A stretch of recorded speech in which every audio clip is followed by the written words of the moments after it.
ஆண்டவருக்குள் பிரியமான சகோதர சகோதரிகளே, திருப்பலியில் இணைவோம், திரு அவையில் உயர்வோம் என்கிற ஒரு சிறப்பான ஒரு தலைப்பில் நம்ம பயணித்து கொண்டிருக்கிறோம். ஆண்டவருடைய பிள்ளைகள் இந்த திருப்பலியினுடைய ஆசீர்வாதத்தை புரிந்து பயணிக்க வேண்டும் என்பதற்காக நாம் இதில் புஸ்தகத்தில் இருக்கிற திருப்பலி புத்தகத்தில் இருக்கிற எல்லா காரியத்தையும் நம்ம மீண்டும் ஒரு முறை கொஞ்சம் கொஞ்சமாக நம்ம பகுத்து பார்க்கிறோம். இதெல்லாம் சேர்ந்தது தான் திருப்பலி. இந்த திருப்பலியில் நம்ம பக்தியோடு பங்கெடுக்க இந்த காரியங்கள் உதவி செய்யும் என்று நாங்கள் நம்புகிறோம். அநேகர் இந்த பாடத்தை நீங்கள் பயின்று நீங்கள் அதில் பலன் அடைவதாக எங்களுக்கு நீங்கள் பலர் தரவுகளை கொடுத்து கொண்டிருக்கிறீங்க. உங்களுடைய பங்களிப்பை கொடுக்குறீங்க. மிக்க நன்றி. இது கொஞ்சம் நம்ம பாடமாக படிக்கிறதுனால இது கொஞ்சம் ஒரு மாதிரியாக தான் இருக்கும். நம்ம அதை ஒன்றும் செய்ய முடியாது. ஏன்னா சில விஷயங்கள் நம்ம அறிந்து கொள்ள வேண்டும் என்பதற்காக நம்ம கொடுக்குறோம். திருப்பலி என்பது ஏதோ ஒரு வெறுமையாக ஏதோ ஃபாதர் ஒரு குருவானவர் அவராக நினைச்சு ஏதோ ஒன்று செய்கிறது அங்கே இல்லை. குருவானவர் இந்த திருப்பலி புத்தகத்தில் இருக்கிறதை அவர் அப்படியே கடைபிடிக்க அழைக்கப்படுகிறார். அதில் வரக்கூடிய அந்த ஆர்டர், அதனால தான் சொல்கிறோம் ஆர்டர் ஆஃப் மாஸ் அப்படின்னு சொல்லுவாங்க. அந்த திருப்பலியினுடைய ஒழுங்குமுறைகள் அப்படின்னு நம்ம சொல்கிறோம். அப்போ இந்த ஒழுங்குமுறைகள் எல்லாரும் கடைபிடிக்கணும், மக்களும் கடைபிடிக்கணும், குருவானவரும் கடைபிடிக்கணும். அது இந்த கோயிலும் கடைபிடிக்கணும், அந்த கோயிலும் கடைபிடிக்கணும். அப்போ நம்ம எல்லா தமிழக திரு அவை மட்டுமல்ல, உலகளாவிய திரு அவையே இந்த ஆர்டரை ஃபாலோ பண்ணுது. அதுதான் நம்மளுடைய அழகு. அந்த லத்தீன் ரீதின்னு நம்ம சொல்லுவோம். நம்ம லத்தீன் ரைட், ஆங்கிலத்தில் லாட்டின் ரைட்டுன்னு சொல்லுவோம், தமிழில் லத்தீன் ரீதின்னு சொல்லுவோம். இந்த லத்தீன் ரைட் படி ஃபாலோ பண்ணக்கூடிய முறைமையில் நடக்கக்கூடிய இந்த வழிபாட்டுக்கு இந்த ஒரு ஒற்றுமை மிகவும் அழகு வாய்ந்ததாக இருக்கிறது. நம்ம கேரளா பக்கம் போனீங்கன்னாக்கா அவங்க வேறு சில முறைகளில் திருப்பலியை நிறைவேற்றுவாங்க. அது வேறு ரீதி, ரைட். அதனால் அவங்க ஒரு ஆர்டரை ஃபாலோ பண்ணுறாங்க. பட் இந்த லத்தீன் முறைப்படி நம்ம கடைபிடிக்கக்கூடிய இந்த திருப்பலி, ரோமை திருப்பலி நூலினுடைய அந்த ஆழமான நிலைகளை நம்ம ஒரு பகுதியாக பார்க்கிற போது ஒரு பகுதிக்கு பின்னாடியும் ஒரு பெரிய அர்த்தம் இருக்கிறது. திருச்சபை இந்த வழிபாட்டு காரியத்தை எல்லாம் நமக்கு அழகாக பிரித்து கொடுத்துருக்குது. இதைத்தான் நம்ம உணர்ந்து செயல்பட வேண்டும் என்று அது விரும்புது. அதனால் திரு அவையினுடைய விருப்பத்தை நம்ம உணர்ந்து பயணிக்க இந்த முயற்சியை எடுத்துக்கொண்டு இருக்கிறோம். நீங்களும் எங்களோடு பயணித்து கொண்டு இருக்கிறீர்கள். மிக்க நன்றி. உங்களை நாங்கள் மீண்டுமாய் வரவேற்கிறோம். வார்த்தை வழிபாட்டுக்குள்ளே நம்ம போகிறோம். வார்த்தை வழிபாடு, உங்களுக்கு வார்த்தை வழிபாடு அப்படிங்கிறது தெரியும். நம்மளுடைய வாசிக்கிற அந்த பகுதிகள் எல்லாமே வார்த்தை வழிபாட்டுக்குள்ளே வரும். ஏற்கனவே அதை குறித்து நம்ம பேசிட்டோம். இப்போது இதில் சில அடிப்படை தரவுகளை நம்ம தெரிந்து கொள்ள வேண்டும். பாருங்கள், வாசகர் மேடைக்கு வாசகர் சென்று முதல் வாசகத்தை வாசிக்கிறார். அனைவரும் அமர்ந்தவாறு அதனை கேட்கின்றனர். இதுதான் பொசிஷன். வாசகம் முடிவில் அது முடிந்தது என காட்டும் வண்ணம் வாசகர் ஆர்ப்பரிக்கின்றார். ஆண்டவரின் அருள்வாக்கு. இது இது முன்னாடி எப்படி இருந்தது அப்படிங்கிறத விட இப்போ என்ன ஆர்டர், இது ஆண்டவர் வழங்கும் ஆண்டவரின் அருள்வாக்கு அப்படிங்கிற ஒரு வார்த்தை தான் நம்ம இப்போ கொடுக்கப்பட்டிருக்கிறது. ஆண்டவரின் அருள்வாக்கு, இதுதான் நம்ம சொல்லணும். ஆண்டவர் வழங்கும் அருள்வாக்கு, ஆண்டவர் வழங்கும் இறைவார்த்தை அப்படின்னு நம்ம எதுவும் சொல்லக்கூடாது. இப்போ பழைய வார்த்தைகள்லாம் நீங்கள் ஏதாவது வேறு மாதிரி சொல்லியிருந்தீங்கன்னா கூட இப்போது நம்ம பயன்படுத்தக்கூடிய ஒரு வார்த்தை இதுதான், எல்லாரும் பயன்படுத்தக்கூடிய ஒரு அடையாளமாக கொடுக்கப்பட்டிருக்கிறது. அப்போது வாசகத்தினுடைய முடிவில் ஆண்டவரின் அருள்வாக்கு அப்படின்னு தான் நமக்கு இந்த முடிக்கணும். பதிலுக்கு எல்லோரும் இறைவனுக்கு நன்றி என்று சொல்வார்கள். இது இரண்டாவது வாசகத்துக்கும் அதே போல் ஃபாலோ ஆகும், அப்படியே தொடர்ந்து வரும். இரண்டாவது வாசகத்தினுடைய முடிவிலும் வாசகத்தை வாசித்தவர் ஆண்டவரின் அருள்வாக்கு, இது ஆண்டவரின் அருள்வாக்கு சொல்ல மாட்டோம், இதெல்லாம் வராது இந்த இடத்துல. ஆண்டவரின் அருள்வாக்கு அவ்வளோதான். அதனால சில நேரத்தில் நிறைய பேர் இது ஆண்டவரின் அருள்வாக்கு அப்படிலாம் சொல்லுவாங்க.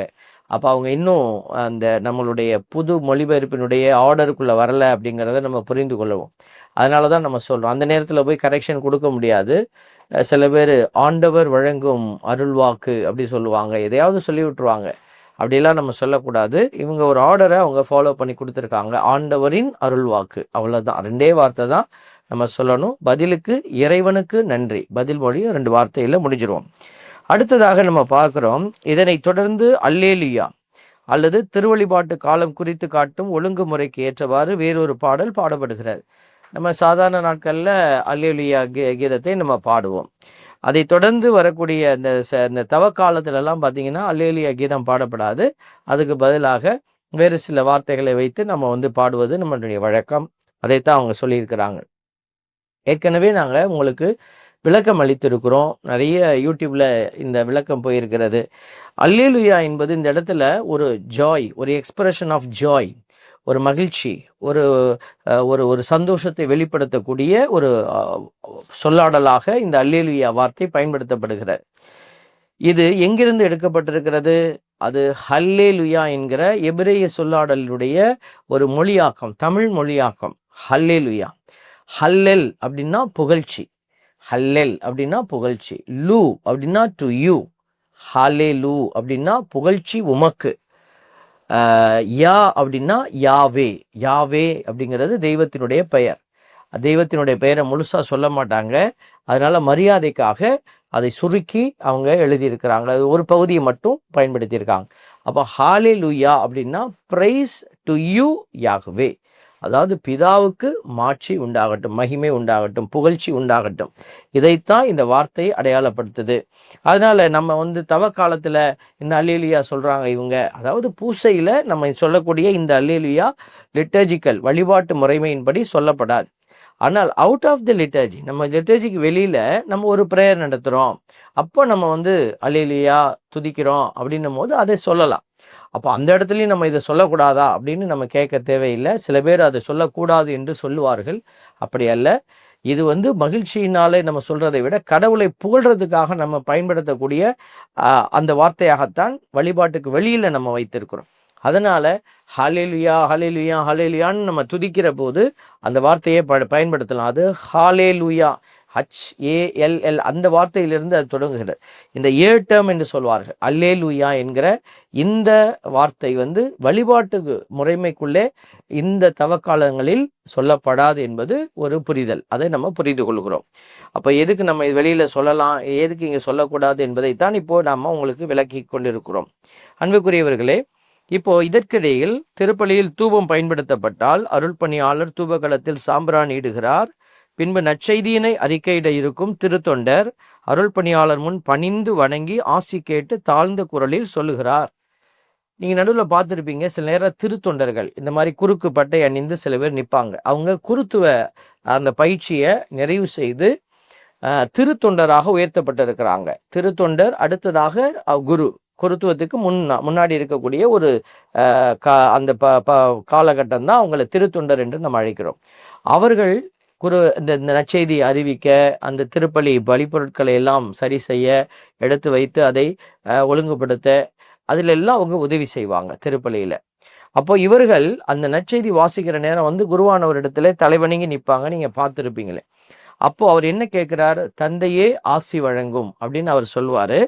அருட்பணியாளர் அதுக்கு என்ன ஜெபம் சொல்றாங்க, இது வரைக்கும் உங்களுக்கு யாரும் அதை சொல்லியிருக்க மாட்டாங்க. என்னமோ ஃபாதர் முணுமுணுக்கிறாரு அப்படின்னு நீங்க நினைப்பீங்க.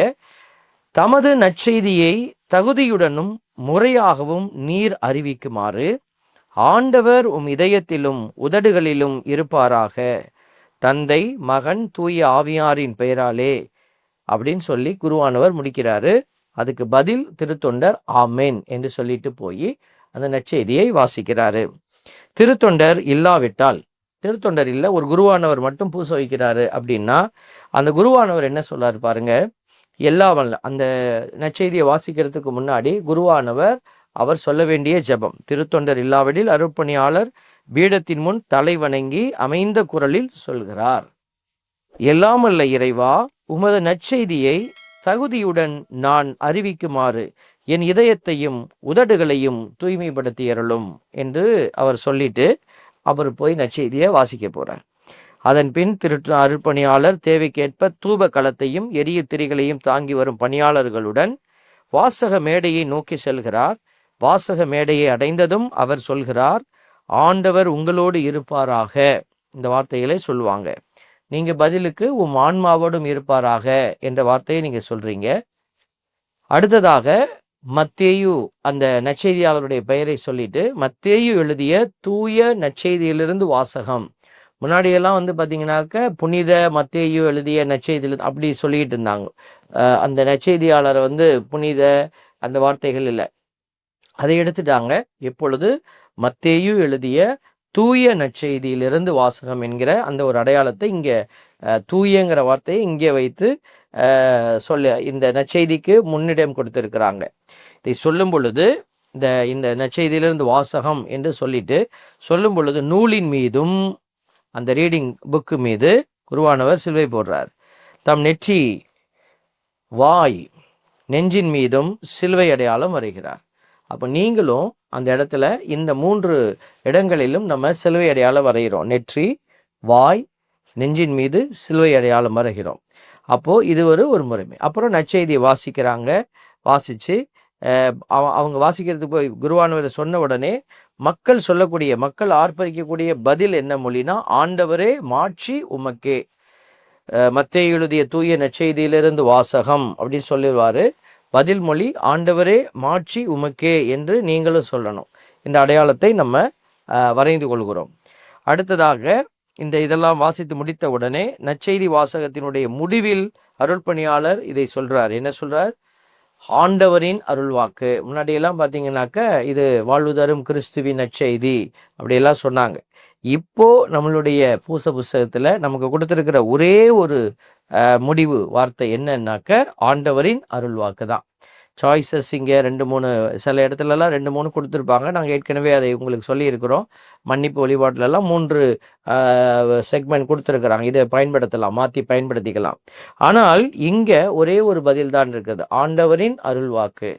ஒரு வேளை யாராவது ஒரு மாற்றி சொல்கிறாங்கன்னா அவங்க இந்த பாடத்தை தாண்டி தான் அவங்க சொல்கிறாங்க அப்படின்னு நம்ம புரிந்து கொள்ள வேண்டும்.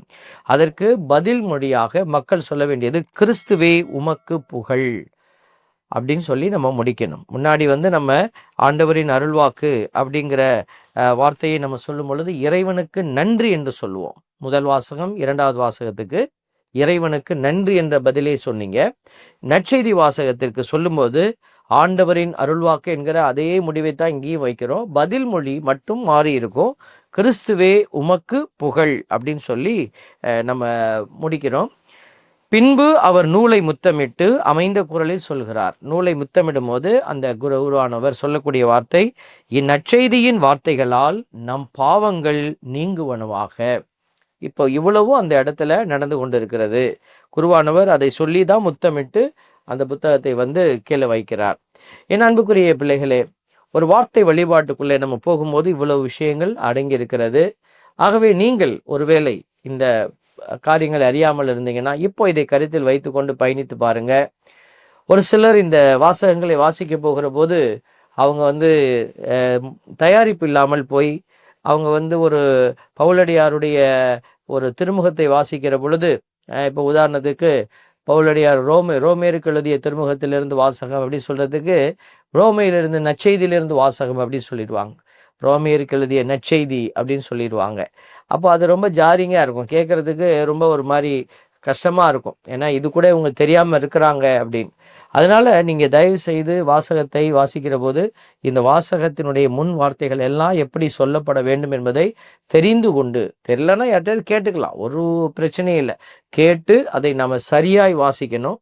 அப்போது நம்ம எல்லோருக்கும் அது மகிழ்ச்சி தரக்கூடியதாக இருக்கும். நீங்கள் ஒருத்தர் தவறு செய்யும் பொழுது அது எல்லோருடைய நெஞ்சையும் நெருடக்கூடியதாக அது மாறிவிடும். ஆகவே நம்ம இந்த வார்த்தை வழிபாட்டுக்கு நம்ம ஒரு முக்கியத்துவம் கொடுத்து நல்ல விதத்தில் இந்த வார்த்தை வழிபாட்டை கடவுளுக்கு முன்பாக நாம் வைத்து ஜெபித்து கடவுளை மாட்சிப்படுத்துகிற போது கடவுள் கண்டிப்பாக அவருடைய காரியத்தில் அக்கறையாக இருக்கிற பிள்ளைகளை அவர் ஆசிர்வதித்து வழி நடத்துவார். ஆகவே இந்த வார்த்தை வழிபாடு நம்மளுடைய வழிபாட்டு திட்டத்தில் மிக முக்கியமான பங்கு வகிக்கிறது. அதை ஏதோ நம்ம போட்டோம், எதையாவது சொல்லி முடிச்சிடுவோம் என்று இல்லாமல் எதை சொல்ல வேண்டுமோ அதை சரியாய் சொல்லி நாம் எல்லோரும் இணைந்து ஒரே மனதோடு பயணிக்கிற பொழுது அந்த இடத்திலே அற்புதமான ஒரு ஆற்றல் வெளிப்படும். ஆண்டவருடைய வல்லமை இதோ ஒழுங்கு கிரமத்தோடு இருக்கிற இடத்துல எல்லாம் தூய ஆவியானவருடைய செயல்பாடுகள் வல்லமையாய் செயல்படுகிறது. ஆகவே இதை உணர்ந்து பயணிக்க உங்களை அன்புடன் அளிக்கிறோம். மீண்டுமாய் அடுத்த ஒரு சிந்தனையோடு உங்களை சந்திக்கும் வரை உங்களுக்காக தொடர்ந்து ஜெபிக்கிறோம். God bless you.